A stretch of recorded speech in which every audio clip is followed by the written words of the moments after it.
Exercise 3.5। ठीक है, चलो 3 नंबर देखो। 3 में फर्स्ट नंबर में क्या दिया जी? 8x प्लस 5y बराबर 9। देखो इसमें कह रहा है ना कि प्रतिस्थापन तथा वज्र गुणनखंडन से बना है। तो प्रतिस्थापन तो हम लोग पहले पढ़ लिए हैं, तो क्यों बताएं, डायरेक्ट वज्र गुणनखंडन बता रहे हैं, ठीक ना। तो वज्र गुणनखंडन के लिए ये भी क्या होना चाहिए? बराबर के पहले होना चाहिए, यानी कि 8x plus 5y minus 9 equal to 0। क्या हो जाएगा ये? समीकरण फर्स्ट। दूसरा कह रहा है 3x प्लस 2y बराबर 4। तो 3x प्लस 2y है, बराबर के पहले बाद में प्लस में सीधा क्या हो जाएगा? Minus 4 equal to 0। समीकरण कौन सा? सेकंड। देखो यहाँ पे अब देख लेंगे a1 मेरे पास कितना है, b1 कितना है और c1 कितना है। a1 कितना है जी मेरे पास समीकरण फर्स्ट में? 8 है, b1 5 है, c1 माइनस 9 है, ठीक ना। a2 कितना है मेरे पास? 3, b2 कितना है मेरे पास? 2 और c2 कितना है मेरे पास? 4 माइनस 4, ये ना है। तो वज्र गुणनखंडन का फॉर्मूला याद है, लिखवाया था ना शायद, ठीक है। तो x बराबर क्या होता है जी? BC माइनस BC बटा AB माइनस AB। 12 21 12 21 है ना होता है। चलिए B1 कितना दिया हमारे पास? कितना दिया B1? 5 है ना, 5 गुने C2 कितना दिया है? माइनस 4, ठीक है। माइनस B2 कितना दिया है? 2 गुना C1 कितना दिया है? माइनस 9 बटा A1 कितना दिया? A1 8 गुने कुछ दिया B2 कितना दिया जी? 2। फिर माइनस A2 कितना दिया मेरे पास? 3 गुने B1 कितना दिया है? 5। देखो यहाँ पे 5 चौके 20, माइनस 20 हो जाएगा। फिर माइनस, देखो ये माइनस और ये माइनस मिलकर क्या हो जाएगा? प्लस 9 दूनी कितना? 18 बटा 8 दूनी 16, 5 दिया 15, ठीक है। देखो यहाँ पे क्या हो जाएगा जी? माइनस 20 प्लस 18 कितना हो जाएगा जी? माइनस का 2, ठीक है। और माइनस 16 में से 15 का क्या बचा? 1 तो लिखते नहीं है, यानी कि तुम्हारा x का वैल्यू कितना आ जाएगा? माइनस का 2। क्लियर है ये? y देखो, y बराबर क्या हो जाएगा? CA माइनस CA बटा AB माइनस AB। क्या? 12 21 12 21, ठीक है। चलिए C1 कितना दिया हमारे पास? C1 माइनस 9 दिया है, माइनस 9 दिया है, माइनस 9 गुने A2 कितना दिया है? 3 है, माइनस C2 कितना दिया है? माइनस 4 है ना, गुना A1 कितना दिया? A1 कितना दिया जी? 8 बटा, देखो ये जो कहते हैं लिख दो, 8 गुने 2 माइनस 3 गुने 5, ठीक ना। 9 त्रिके 27 माइनस में हो जाएगा, ये माइनस में क्या हो जाएगा? प्लस 8 चुके 32 बटा 16 माइनस 15। देखो 32 में से 27 गया, कितना बचा? क्या बचेगा? 5 बटा 1, यानी कि y का वैल्यू कितना आ गया? 5, ठीक ना। और x का वैल्यू कितना आ गया जी? माइनस का 2 है आंसर, यही पूछ रहा था। समझ में आया?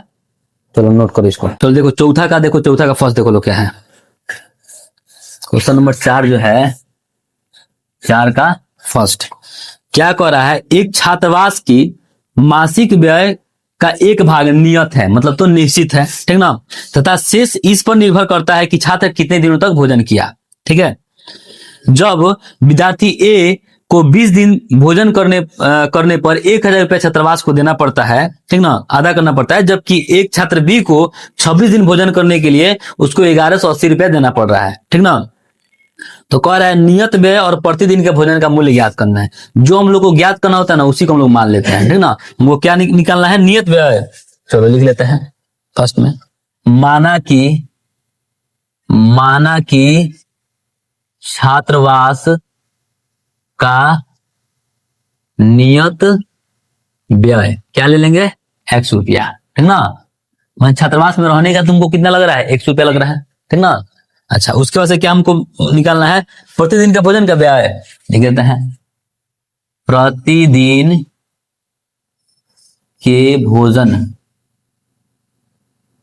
का मूल्य कितना रुपया, वाई रुपया, ठीक ना। चलो अब चरण फर्स्ट में देख लेते हैं क्या कर रहा है।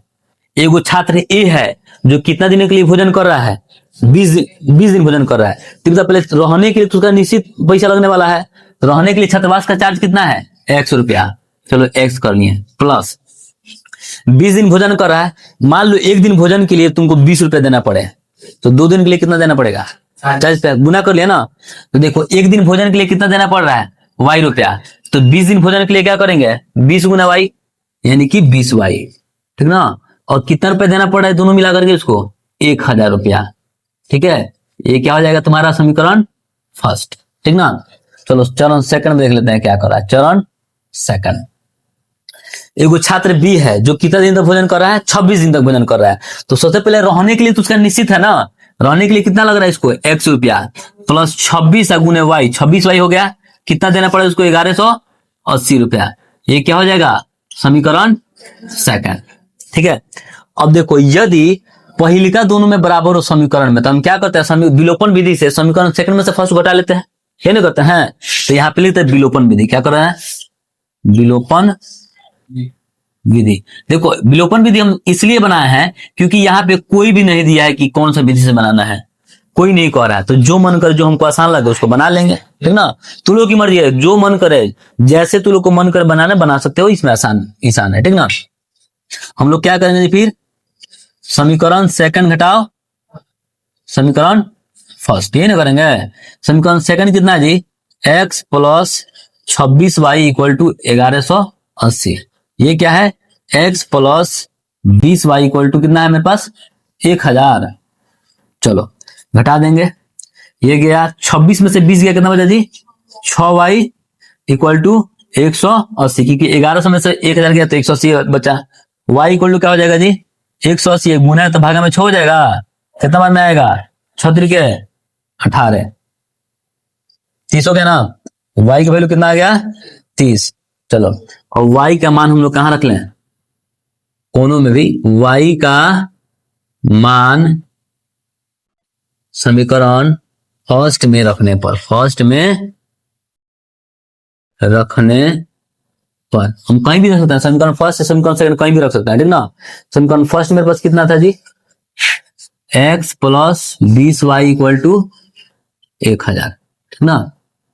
चलो x प्लस 20 गुना y का वैल्यू कितना दिया जी, 30 इक्वल टू 1000, ठीक ना। तो x प्लस कितना हो जाएगा जी, 600 इक्वल टू 1000। x बराबर क्या हो जाएगा जी, 1000 माइनस 600, x इक्वल टू कितना हो जाएगा जी, 400। इसका मतलब जो पूछ रहा था, हम लोग क्या पूछ रहा था, छात्रावास का निश्चित व्यय क्या था, ये नहीं पूछा था। तो लिख लेंगे छात्रावास का नियत व्यय कितना लग रहा है जी, 400 रुपया। और उसके वजह से क्या कर रहा है, प्रतिदिन के भोजन का मूल्य, प्रतिदिन के भोजन का व्यय बोलो चाहे मूल बोलो, कितना लग रहा है जी, 30 रुपया। ये काम करो, सब छोड़ो गांव, चल जाओ यहीं पे छात्रावास में ही वाला, 30 रुपये में खाना खिला रहा है, होइच के खाया जाएगा। हाँ बताओ, 30 रुपये यार, 30 रुपये समझ में आ रहा तुम लोग को, है इतना सस्ता। 30 रुपये में तो मतलब कुछ नहीं मिलेगा यार, कुछ नहीं मिलेगा। 30 रुपये में कहा आलू चप पकौड़ी 30 रुपए का, और क्या मिलेगा, आलू चप पकौड़ी मिलेगा। पूरी भी 20 रुपए प्लेट हो गया है, पूरी 20 रुपए प्लेट हो गया शायद, ठीक है। इसी छात्रावास में नाम लिखवा सबसे जा करके, चलो इसको नोट करो। है कहाँ है, माना, अभी क्या लिखा गया है यहाँ पे, माना की, ठीक ना, क्या लिखा गया है, माना की। तो मान लो कि छात्रावास है भी, ठीक ना। अब बाबूजी के पैसे मजा करो सर, हो गया, नोट करो, जल्दी नोट करो इसको। तो दूसरा नंबर देखो, दूसरा नंबर क्या कर रहा है। एक बात याद रखना सब, सुनो ध्यान से, जितना भी भिन्न वाला क्वेश्चन आएगा वो परीक्षा के दृष्टिकोण से इंपॉर्टेंट है, एकदम बढ़िया से उसको देख लेना लोग, ठीक ना। परीक्षा में आता ही आता है, जितना भिन्न वाला क्वेश्चन होता है, ठीक ना, इसलिए ध्यान से पढ़ना उसको, ठीक ना। कह रहा है एक भिन्न 1/3 हो जाती है जब उसके अंश में से एक घटाया जाता है, और वह 1/4 हो जाती है जब उसके हर में 8 जोड़ दिया जाता है। तो भिन्न ज्ञात करना, क्या ज्ञात करना हम लोग को, भिन्न ज्ञात करना है, ठीक ना। चलो, तो भिन्न के लिए क्या होना चाहिए, अंश और हर होना चाहिए, ठीक ना। अब कोई बताएगा हमको, तुम लोग 9/4 में, जिनसे पूछेंगे वही बताएगा हमको, ठीक ना। बबी, इनमें अंश कौन है और हर कौन है, ऊपर वाला अंश है और नीचे वाला हर है। चलो ठीक है, वगैरह सब पढ़ रहा है, याद हो जा रहा है ये लोग बात ना। चलो, तुम लोग क्या मान लेंगे, यही अंश और हर मान ले, ठीक ना। माना कि भिन्न का अंश कितना मान ले जी, x, और हर कितना मान ले, y। तो भिन्न क्या हो जाएगा जी हमारा, x/y। अब चरण फर्स्ट में आते हैं, चरण फर्स्ट में आते हैं, x बटा पहले y लिख लो। कह रहा है, ठीक ना, यदि भिन्न के अंश में से एक घटा दिया जाए, अंश कौन है जी हमारा, x में से एक घटा दे, तो भिन्न क्या हो जाता है जी, कोचिंग बता देता है, 1/3 हो जाता है, ठीक ना। अरे दिया हुआ है कि भिन्न 1/3 हो जाती है यदि उसके अंश में से एक घटा दिया जाए, ठीक ना। चलो ये घटा दिए, अब हम लोग क्या करें, क्रॉस मल्टीप्लाई कर लेना इससे इसमें, तो 3 में से तो क्या होगा, 3x माइनस 3 है कम 3, y में से क्या हो जाएगा y, ठीक है। 3x प्लस है तो माइनस में y हो जाएगा, हाई माइनस में बराबर को उधर भेजेंगे तो क्या आएगा, प्लस में हो जाएगा। समीकरण कौन सा, फर्स्ट। कोई दिक्कत, anybody have any problem, no problem बोलो सब जोर से, हाँ गुड, ठीक ना। चलो दूसरा कह रहा है, यदि कह रहा है वह 1/4 हो जाती है यदि उसके हर में 8 जोड़ दे, क्या करें, हर में अगर 8 जोड़ दे तो क्या होता है, 1/4 हो जाता है। तो चलो चरण सेकंड में देख लेते हैं क्या कर रहा है, चरण सेकंड में कह रहा है x/y, और यदि हर में 8 जोड़ देते हैं तो क्या होता है, 1/4 हो जाता है। इसको भी क्रॉस गुना कर ले, 4 में x से गुना क्या आएगा, 4x बराबर 1 में y से गुना करके क्या आएगा, y, प्लस 8 में x से गुना करके क्या आएगा, 8। तो 4x माइनस y बराबर 8 हो जाएगा। तो ये क्या हो जाएगा जी हमारा समीकरण सेकंड। देखो समीकरण फर्स्ट और समीकरण सेकंड मिल गया। देखो हम क्या करते हैं, समीकरण सेकंड में से फर्स्ट को हटा लेंगे विलोपन विधि से, लेकिन तभी होगा जब पहला वाला बराबर हो। पहले का दोनों में बराबर है क्या, नहीं है ना। तो देखो बराबर करने के लिए समीकरण फर्स्ट में 4 से इसके पहिलका से, और समीकरण सेकंड में इसके पहिलका से गुना कर देंगे ना। तो लिख लो यहाँ पे ना, समीकरण सेकंड गुने को 3 माइनस फर्स्ट गुने 4। चलो अब इसमें 3 से गुना करो, 4 तिहाई 12x minus 3y equal to 8 तरीके 24 हो गया ना। अच्छा इसमें आता है, इसमें 4 से गुना करना है, तो 3 चौक है 12x माइनस 4y बराबर कितना, 4 से गुना करना है, 4 तिहाई 12 माइनस प्लस माइनस, ये कट गया, प्लस 4y में से 3y गया, कितना बचा जी, हाँ y बचा, चलो y बच गया। और 24 में से 12 गया, कितना बचा 12, y का मान निकल गया 12।